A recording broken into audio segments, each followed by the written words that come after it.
Today I'm going to share just a few tips that you can use to make your classroom run more efficiently, keep it more organized, and to help you work more efficiently using Google Classroom. So on this page I have a list of all of my classes. So this is just the classroom.google.com page, and these are all of the classes that I'm either a member of or I'm a teacher in. So the first thing from this page, I want to show you a way that you can create a new classroom using an existing classroom. So in other words, you can make a template so that you don't have to keep recreating the same classroom from scratch every time. So here's an example. This is my standard classroom format where I have my topics by day and my stream set up the way I want it. From this page, if I click on the options button right here, I can copy this classroom.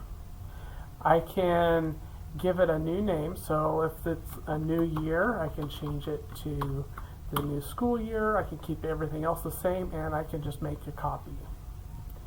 And once that finishes processing, I will have an exact duplicate of this classroom with a new name that's part of my Google Class list.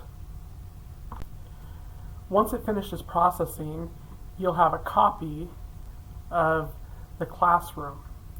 Now, one thing to remember when you use that option to copy the classroom, you'll get an exact copy of everything that's in that classroom. All of the topics, all of the settings, and all of the assignments are also copied.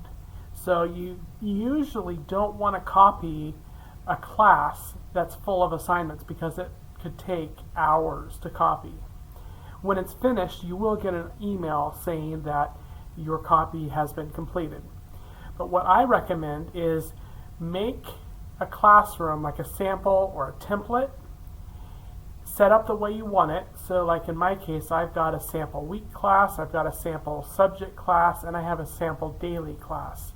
And I just use that to make my copy to start a new classroom for the new year. It's quicker, it's simpler. This way I don't have to build the classroom from scratch. I can start with a class that already has my settings set up the way that I want them to be set up and my topics to be set up the way I want them to be set up. So this is the copy that I made. It's blank as far as the announcements in my stream, but my classwork has just my archive topics. If I were to make a copy of one of my other sample classes, like if I made a copy of my subject class, I would have the topics already built in there based on the subject that I'm teaching.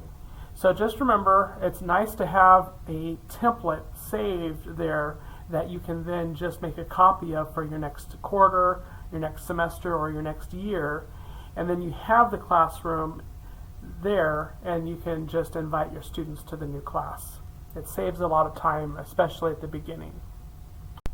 Another little known and little used feature of Classroom is down here on the bottom. It's the to-do list for students. It shows them what they need to do, and for teachers, the to review.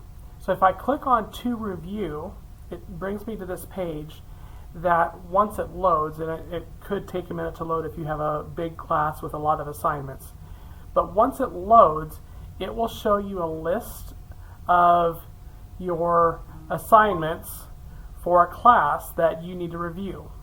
This is what it looks like once it's finished loading. Notice at the top I have the option to choose specific classes in my Google Classroom list, or I can view all of the classes. In this case, I'm going to just pick one of my classes, and what the list will show me is each of the assignments. It will show me how many of that assignment are turned in, how many of them are assigned, and how many I have graded. Now each of these is actually a link.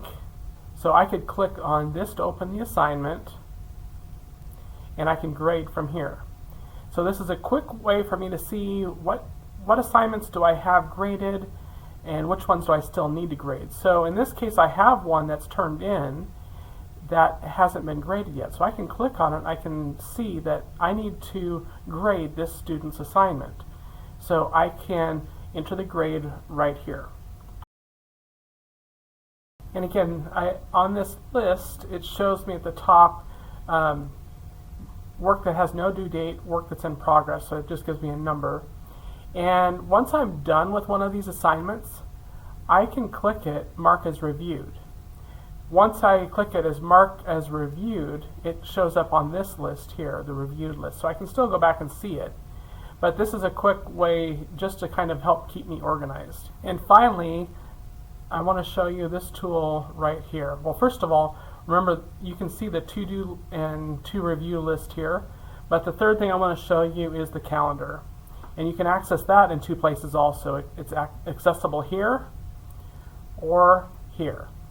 And once you have the calendar open, you can choose all of your classes, or you can sort it by just one class at a time. And this will show you the assignments that are due on any specific day of the week. And obviously you can scroll through the weeks. This calendar is the same calendar that's viewable by your students within Classroom. So if I went to the Classroom as a student, at the top of the classwork page, there's a link to the Google Calendar, and it brings the students to that same calendar. I like using this calendar just to quickly make sure that I'm not doubling up an assignment or making too much due at the same time. It's just a quick snapshot once I'm done assigning my assignments for the week to see what that week is going to look like.